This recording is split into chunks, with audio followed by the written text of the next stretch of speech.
vamos a ver el día de complicaciones y manejo de las complicaciones más frecuentes. Las complicaciones de cirrosis hepática no solamente son hemorragia epilepsia varicial, antisedemas, PNE, patorrenal, sino que son muchas más.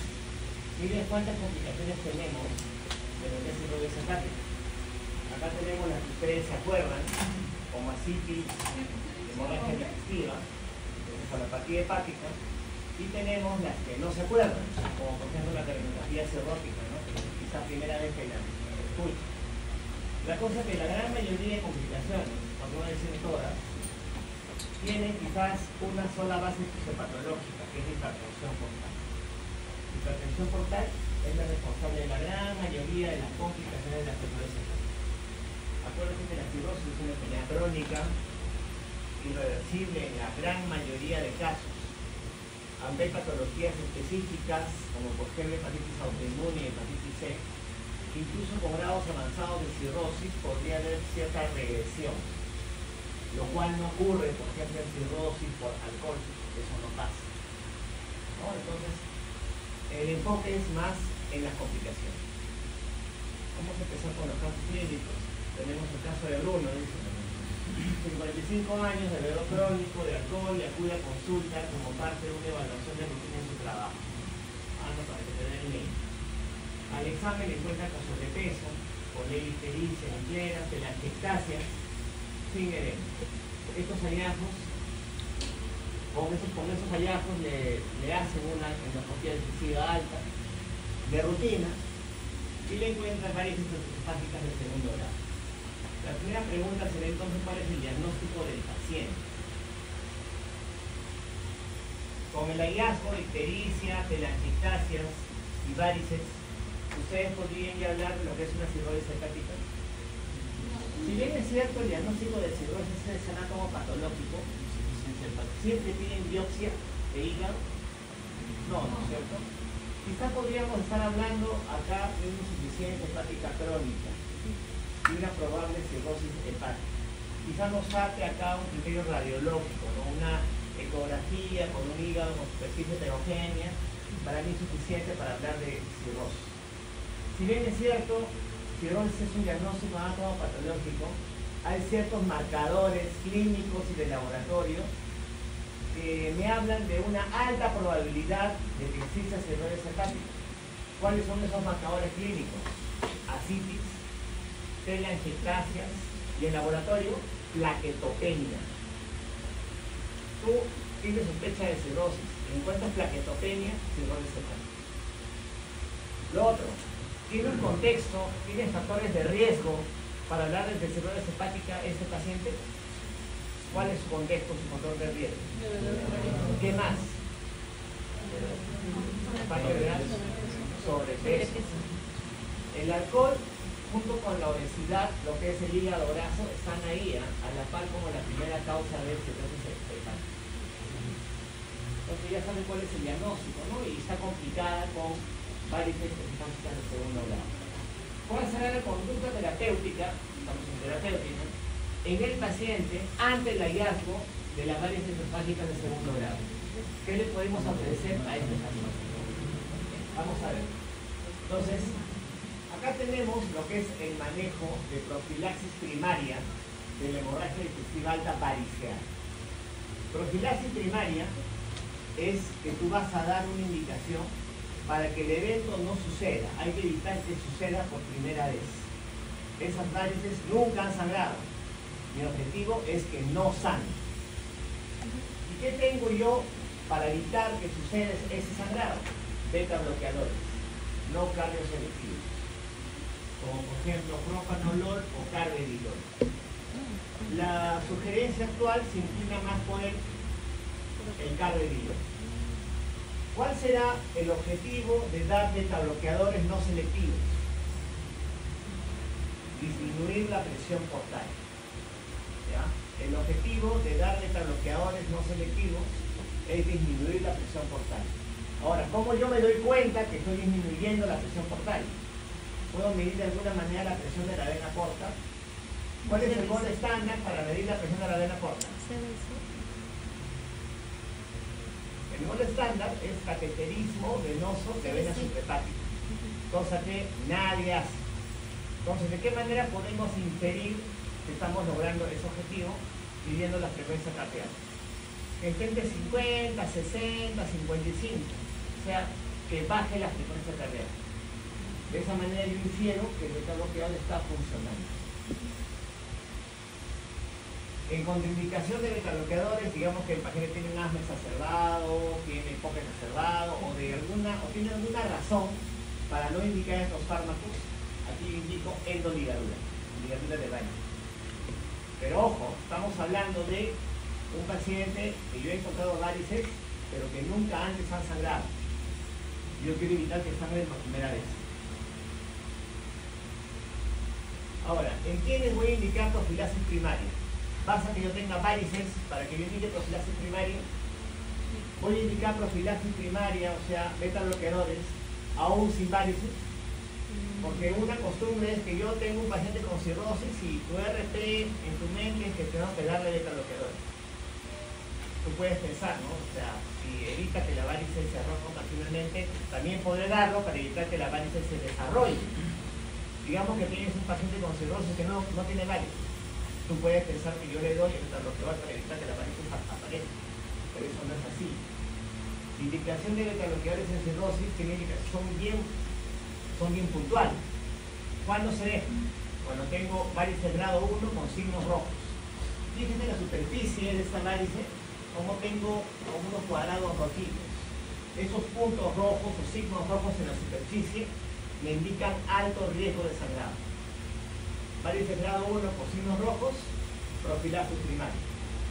O varices grado 2 o grado 3.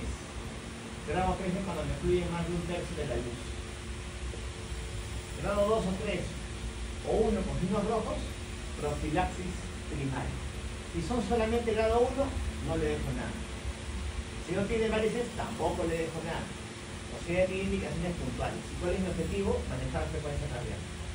De esa manera infiero, supongo, que estoy manejando lo que es la presión portal.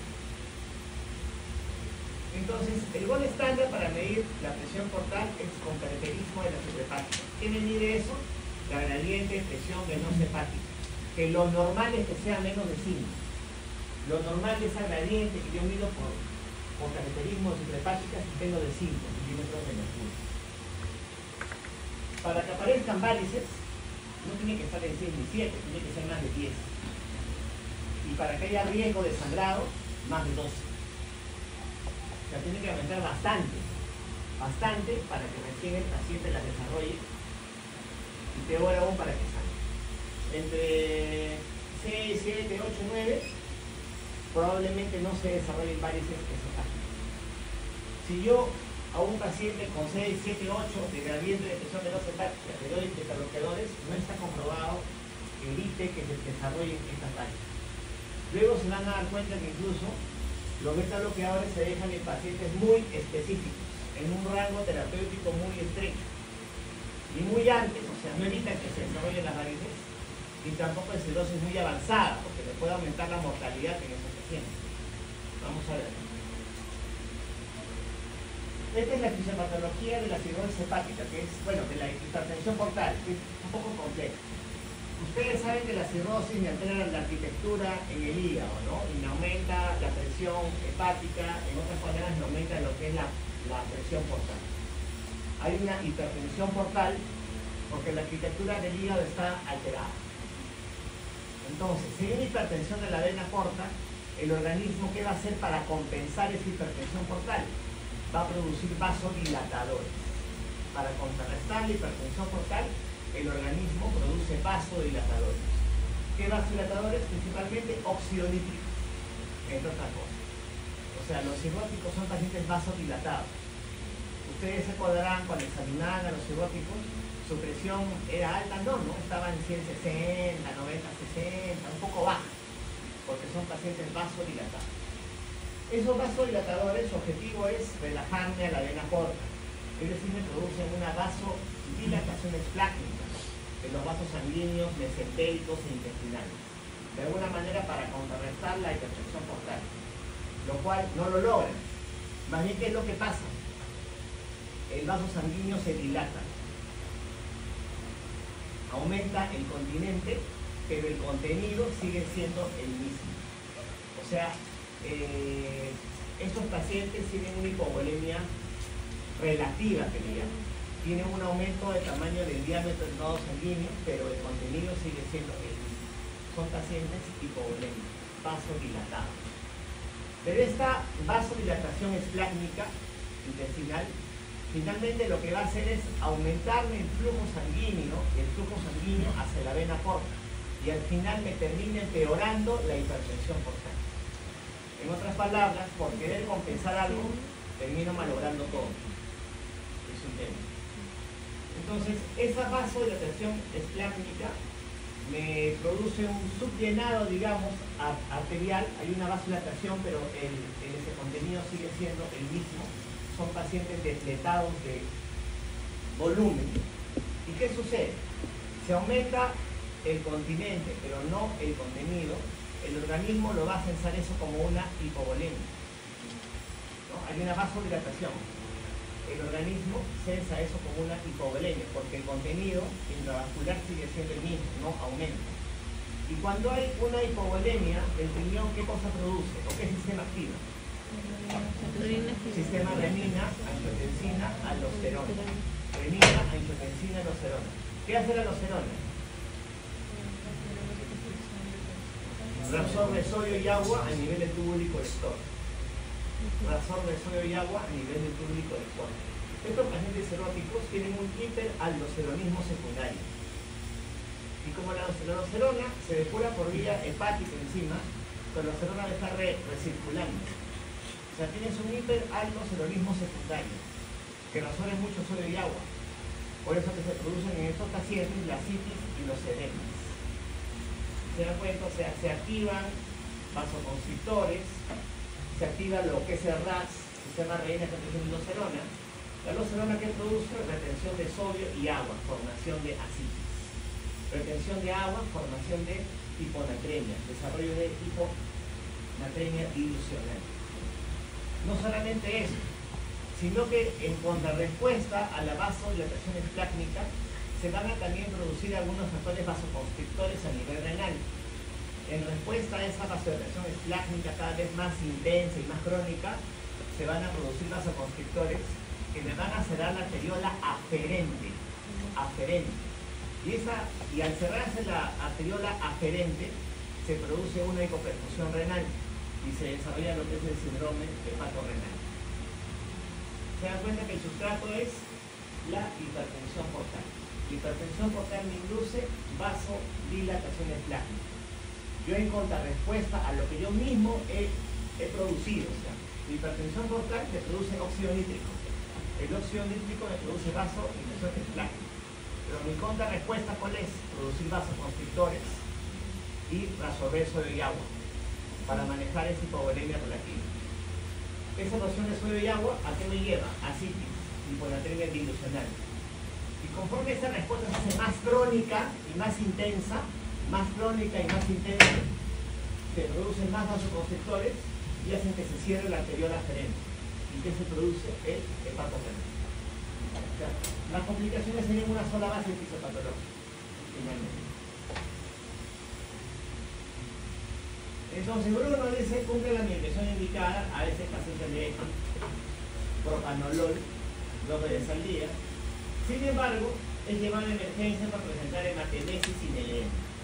Al examen le encuentran hipotensión y taquicardia, laboratorio tiene anemia, 80.000 plaquetas y prolongación de tipos de coagulación. ¿Cuál es el diagnóstico del paciente? Recibe este paciente en emergencia. En la historia clínica de emergencia tienes que colocar un diagnóstico. ¿Qué le colocas? Hemorragia. El diagnóstico más grave, encabeza la emergencia, es lo que tiene que encabezar la historia clínica en emergencia. Shock hipovolémico. Y abajo 2, hemorragia excesiva alta, activa. O sea, ¿por qué activa? Porque tiene hematemesis. Acuérdate que HD activa se define como presencia de hematemesis o melena más inestabilidad hemodinámica. Los taquicardia, hipotensión.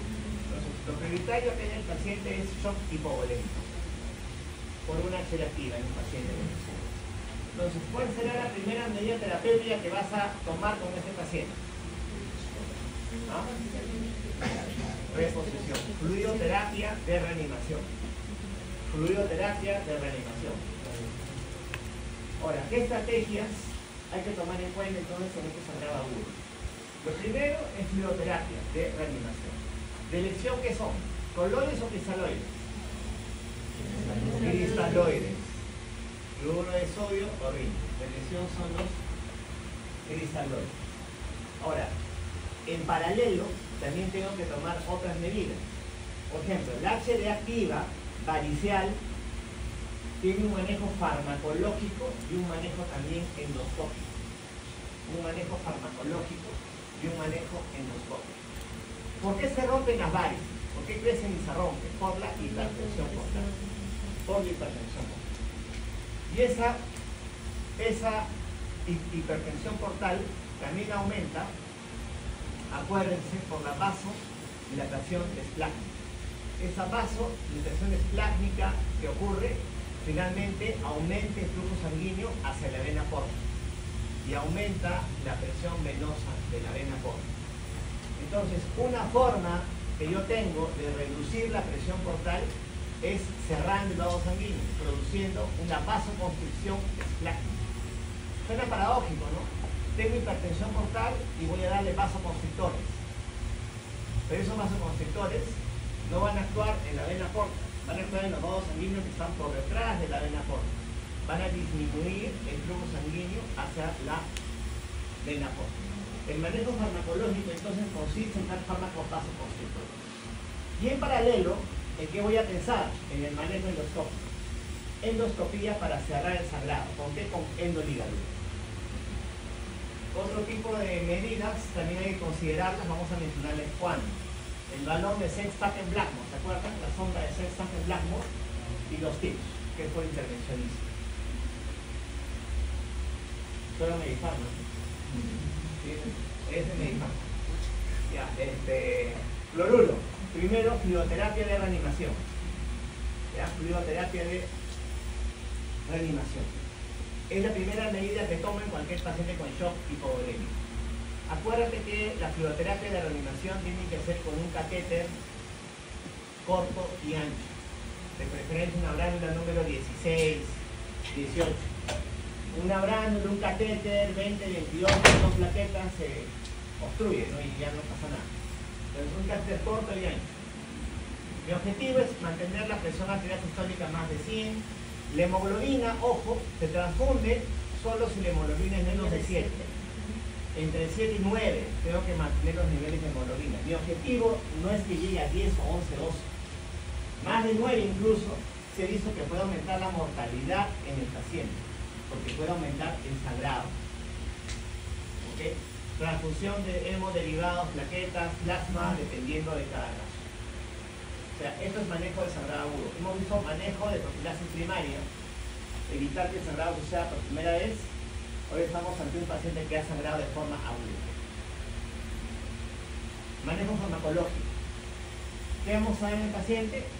Fármacos vasoconstrictores esplácnicos, que me disminuyen el flujo sanguíneo hacia la vena porta y eviten que el paciente sangre o vuelva a sangrar. ¿Qué tenemos? Vasopresina y análogos como la terlipresina y somatosarina y análogos como el opioide. De estos dos, el único que ha demostrado disminuir la mortalidad es la terlipresina.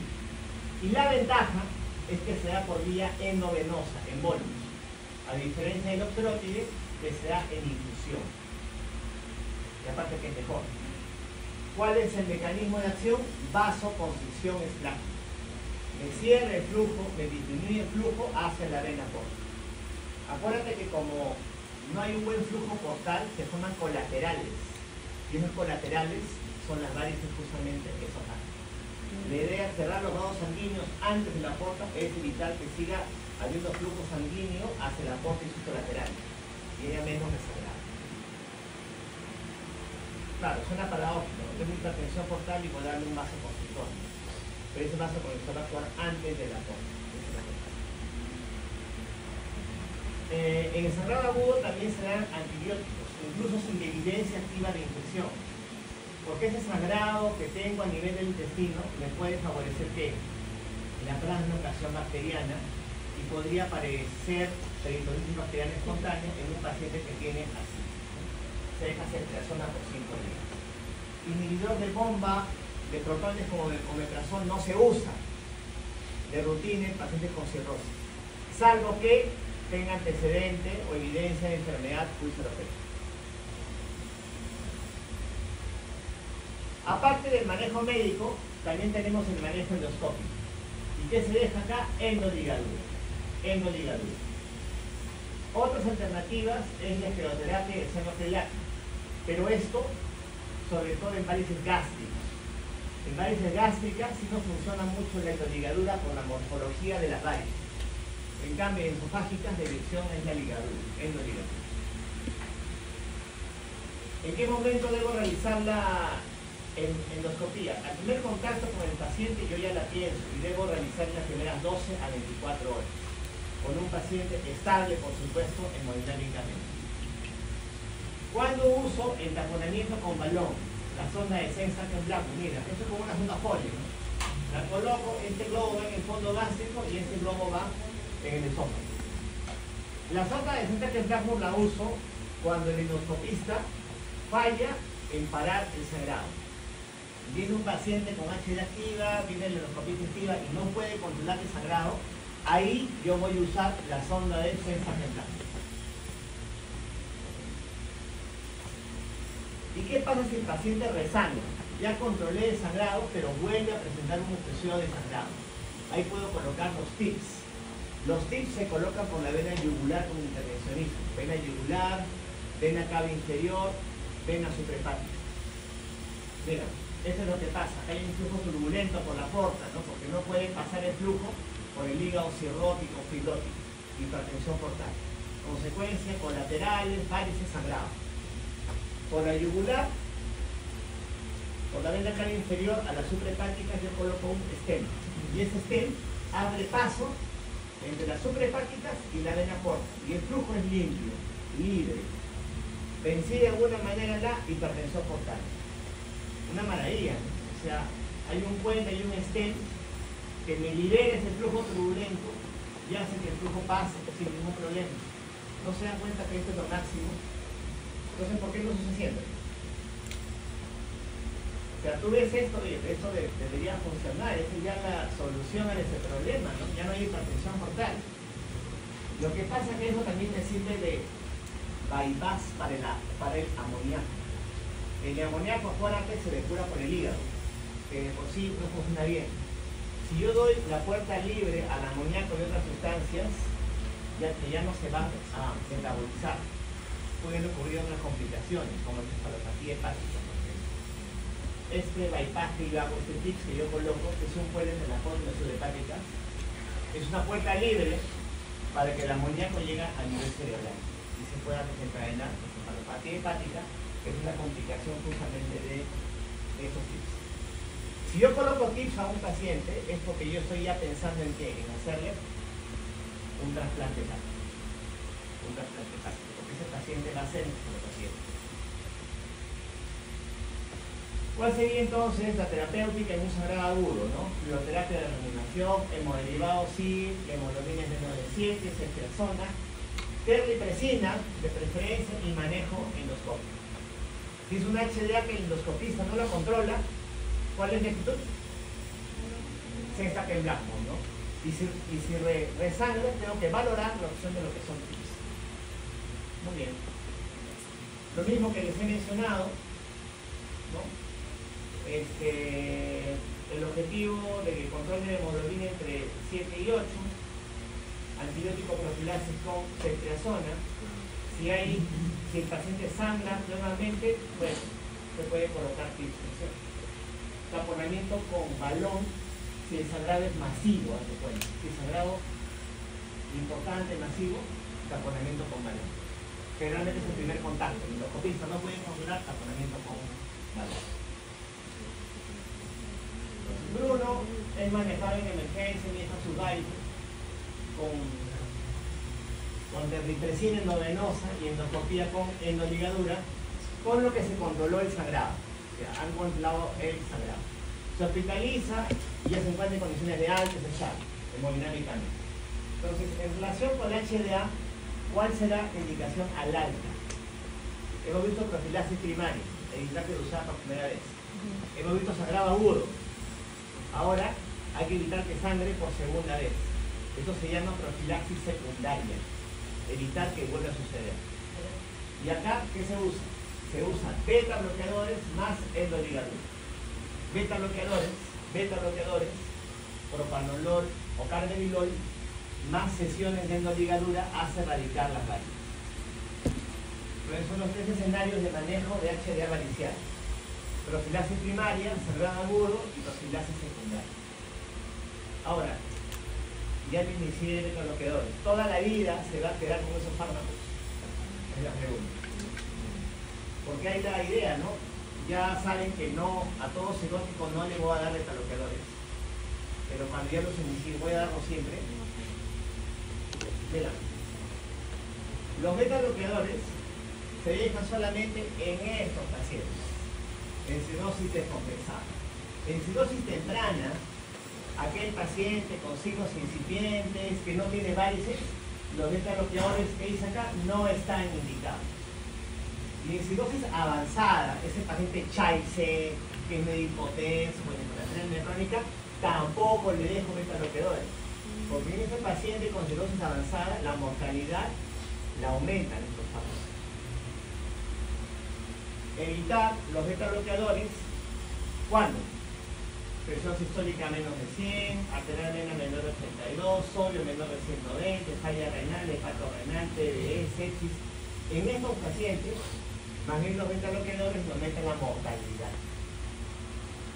Entonces el concepto es que no siempre se dan, y si se dan en ciertos pacientes, no en todos. Muy bien. Luego de un año, dice Bruno, no cumple la medicación y bebe alcohol cada vez con más frecuencia. Un día se encontraba tirado en el piso de su casa, casi inconsciente. En emergencia lo encuentran soporosos y signos de focalización con estigmas hepáticos, ¿no? Laboratorio, bueno, anemia, leucocitosis, plaquetopenia, PTP, TT por los lados, ¿no? Diagnóstico del paciente, ya saben que tiene fibrosis hepática. ¿Qué complicación puede estar haciendo? Encefalopatía hepática. ¿Por qué no creen que es un infarto cerebral? Un signo importante es que no está focalizando. Pregunta, ¿qué son los signos de focalización? No, ¿cuál es el concepto del signo de focalización?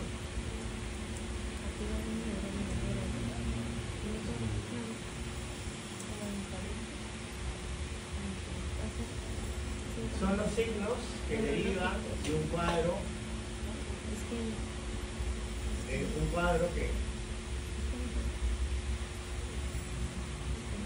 topográfico del sistema nervioso central. Son los signos que derivan de un daño topográfico del sistema nervioso central.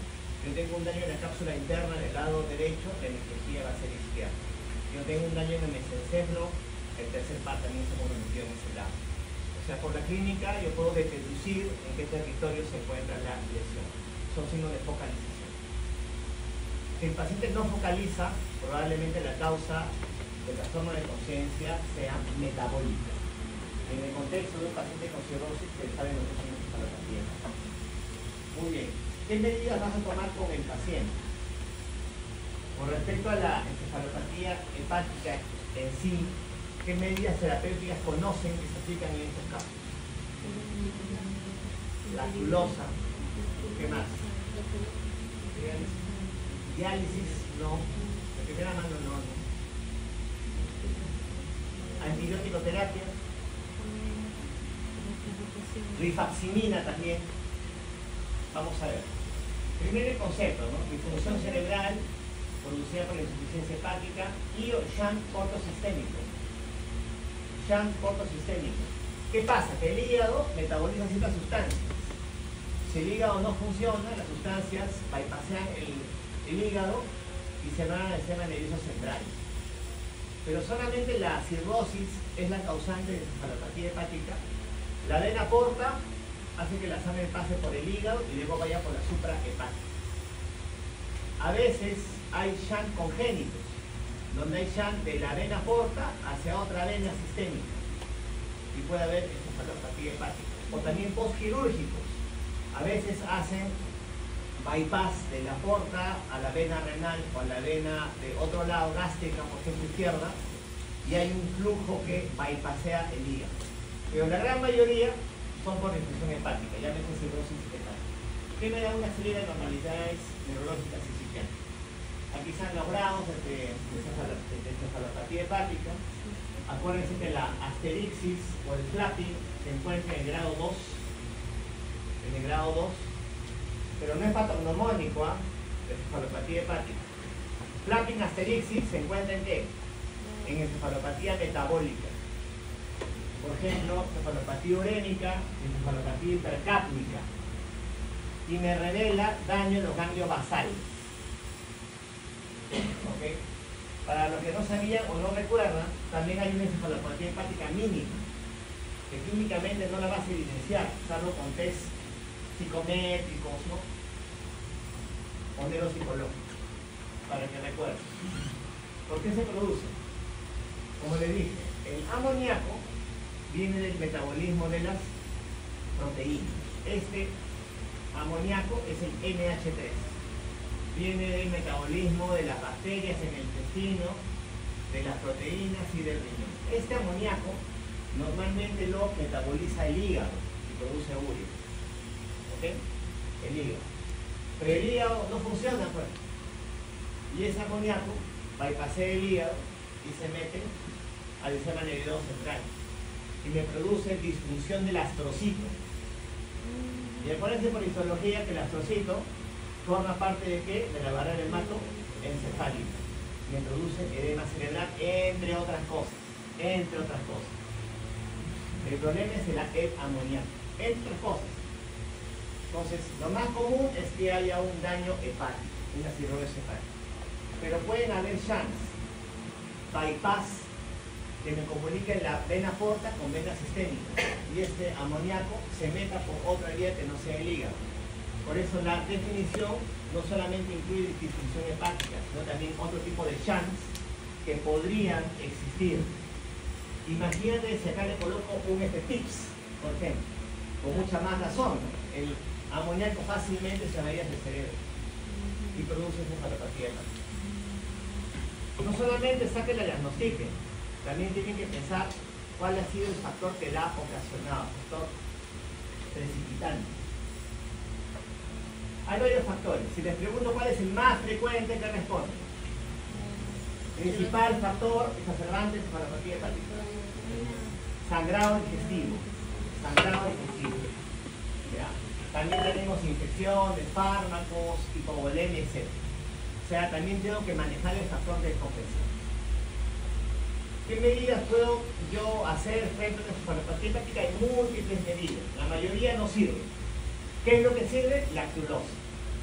Lactulosa no solamente para combatir lo que es el estreñimiento, que es un factor descompensante, sino que la lactulosa en el intestino, las bacterias la van a transformar a ácido láctico. Van a crear un medio ácido en el intestino. Si es un medio ácido, produce muchos hidrogeniones, muchas H. ¿Y cuál era el problema? El NH3, que es el amoníaco. Si tengo NH3 y una H, se juntan y forman NH4, amonio.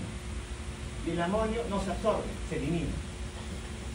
O sea, si te preguntan por qué la lactulosa, no digas por el estreñimiento. O sea, es para acidificar el medio y evitar que el amoníaco se absorba y lo elimine como forma de amonio, NH4. Si en 48 horas no funciona la lactulosa, y yo digo que no funciona porque no mejora el nivel de conciencia y parece más de posiciones, yo le puedo agregar rifaximina, que es un antibiótico que no se absorbe. No se absorbe, pero me afecta a las bacterias del intestino que me producen amoníaco. Y con estos dos es donde yo me quedo, donde la gran mayoría de los pacientes mejoran. Ya si no mejora con esto, ya va para trasplante hepático. Otras medidas en realidad no sirven.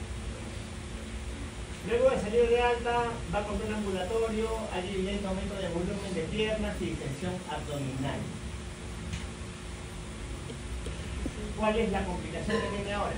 Ascitis y edema. Ascitis y edema. ¿Cómo vamos a manejar eso? Con diuréticos.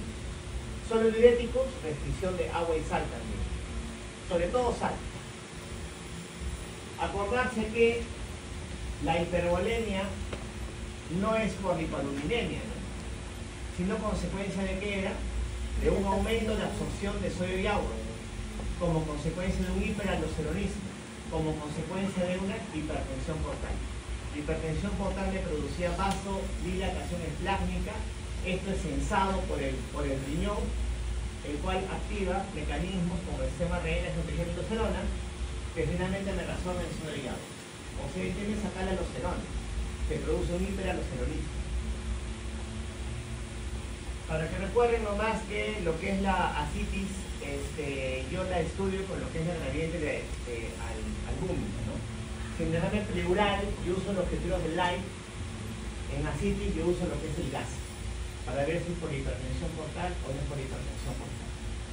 De las causas de ascitis, aparte de hipertensión portal, la segunda o tercera es tuberculosis, y de ahí viene la neoplasia, la carcinomatosis peritoneal. Vamos a pasar esto porque eso viene después. ¿Cómo debe ser la alimentación? Más que restricción de líquidos, es restricción de sodio. ¿Ya? Una restricción moderada de sodio de 2 gramos al día para todos los pacientes con cirrosis. Y la restricción hídrica, sobre todo cuando tengo hiponatremia importante, sodio menos de 125. En ascitis de segundo grado, vamos a empezar con diuréticos, con espirolactol y furosemida. ¿A qué dosis? De 100 de espirono y 40 de furo. Y cada 5 días yo voy subiendo la dosis hasta llegar a un máximo de 400 de espirono y máximo de 160 de furo. Siempre tiene que estar en esa relación, 140, 280, ¿por qué? Porque con esa relación me evito efectos adversos como hipocalemia, hipercalemia. Esa relación yo la guardo para evitar efectos adversos derivados de los diuréticos. Yo les he dicho que cada 5 días yo pienso en subir la dosis, pero no siempre yo quiero llegar a esta dosis máxima. Yo podría quedarme solamente acá. Todo va a depender cómo responda el paciente. ¿Cómo me doy cuenta que responde el paciente? Por el peso. Si el paciente pierde, si es que solamente tiene ascitis, si el paciente pierde de 200 a 500 gramos al día, yo me quedo en esa dosis. Si tuviera ascitis edemas y el paciente pierde de 500 a 1000 gramos al día, yo me quedo en esa dosis. Pero si no pierde este peso, yo sigo escalando de dosis. Y luego cada 5 días, ¿por qué? Porque si bien la furosemida actúa rápido, la espirolactona actúa lento, actúa al 5º o 7º día. O sea, cada 5 días yo voy a subir de dosis hasta lograr este objetivo. Si llego a la dosis máxima, y el paciente no pierde el peso que yo espero, yo hablo de ascitis refractaria. Pero esta es la dosis máxima. Y ojo, se da por vía oral siempre, ¿eh? Nunca furo por vía endovenosa. ¿Qué debo monitorizar? Peso, sodio, potasio, urea, creatinina, porque también puedo estar llevando a la hipovolemia. ¿Cuándo suspender los diuréticos? En caso de encefalopatía hepática, en caso de síndrome hepatorenal también, y en casos de peritonitis bacteriana espontánea. Ascitis de tercer grado, la respuesta es paracentesis evacuatoria. Como máximo puedo sacar 5 litros, pero si es necesario sacar más de 5 litros, que puedo sacarlos, tengo que reponer con albúmina. ¿Por qué? Porque si yo saco mucho volumen, acuérdate que el paciente, si no tiene vaso dilatado, pero el intravascular sigue siendo el mismo. Si yo saco mucho volumen, voy a producir mayor hipovolemia y va a haber una contrarrespuesta vasoconstrictora. Y vasoconstrictora a nivel de la arteriola aferente, que puede desencadenar un síndrome hepatorenal. Artritis refractaria, acuérdense, es cuando no hay una buena respuesta a los diuréticos con dosis máxima. También hay otros criterios, pero sobre todo el que les he mencionado.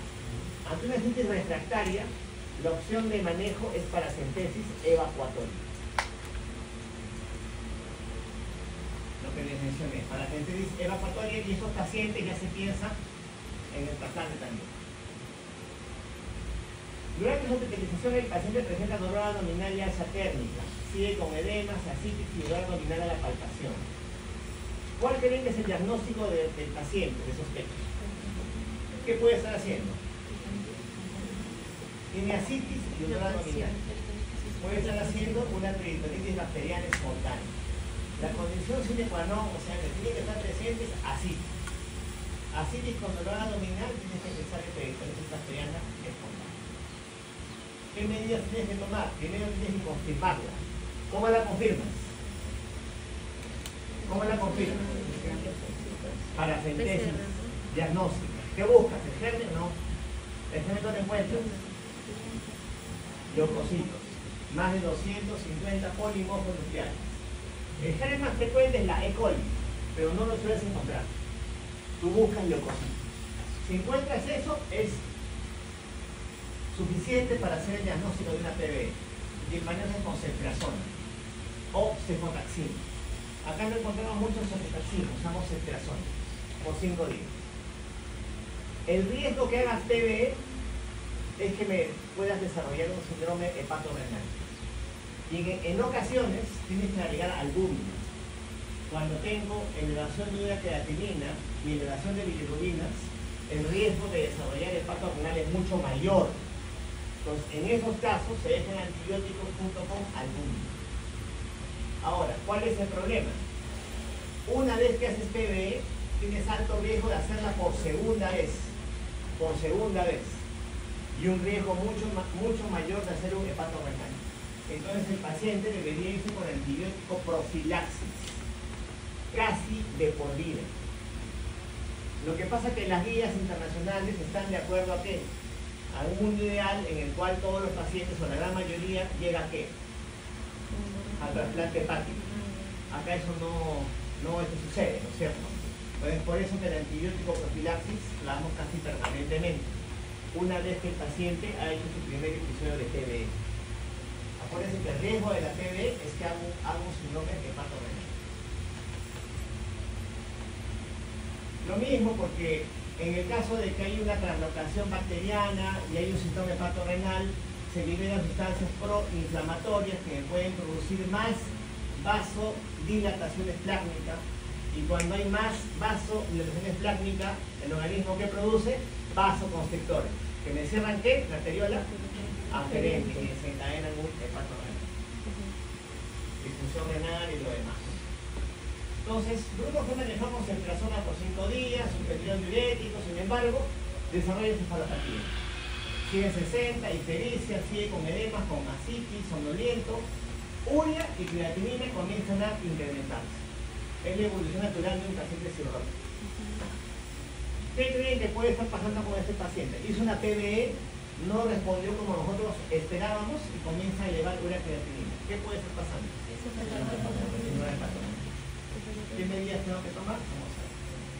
Entonces, primero, ¿cómo hacemos el diagnóstico de un síndrome hepatorenal? Disfunción renal en un cirrótico sin una causa aparente. No hay sepsis, no hay shock, no hay hipovolemia, entre otras cosas. Ya saben de que el hepatorenal, digamos, es la cúspide, es el estadio final de la hipertensión portal, que hace crónica, persistente, y una contrarrespuesta vasoconstrictora que ya no controla. Y me hicieron la arteriola aferente. Lo que les había mencionado, ¿no? Este proceso, cuando es extremo, hace lo que es el hepatorenal, pero antes de eso ocurre la retención de sodio y agua, etc. Lo mismo de la fisiopatología, acuérdense que todo tiene que ver con la hipertensión portal. Y mi intento en el organismo, desesperado por compensarlo, que termina malogrando todo al final, con una contrarrespuesta exagerada. Hay dos tipos. El tipo 1 que se va rápido, el tipo 2 que se va más lento, ¿no es cierto? Esa es la diferencia. ¿Qué le dejo al paciente? El tema es la vasoconstricción de la arteriola aferente. Pero esa vasoconstricción es en contrarrespuesta ¿a qué? A una vasodilatación esplácnica, ¿no es cierto? Entonces te digo, ¿qué es lo que yo voy a hacer? Voy a darle fármacos vasoconstrictores esplácnicos para que se relaje la arteriola aferente. Un poco paradójico, ¿no? Hay una vasoconstricción de la arteriola aferente y yo le voy a dar un vasoconstrictor, pero no de la arteriola aferente, sino esplácnico, para que de alguna manera se relaje la arteriola aferente. ¿Qué voy a usar? La terlipresina con albúmina o la noradrenalina con albúmina. Son dos opciones válidas. Dos opciones válidas. Esta última ni la apunto.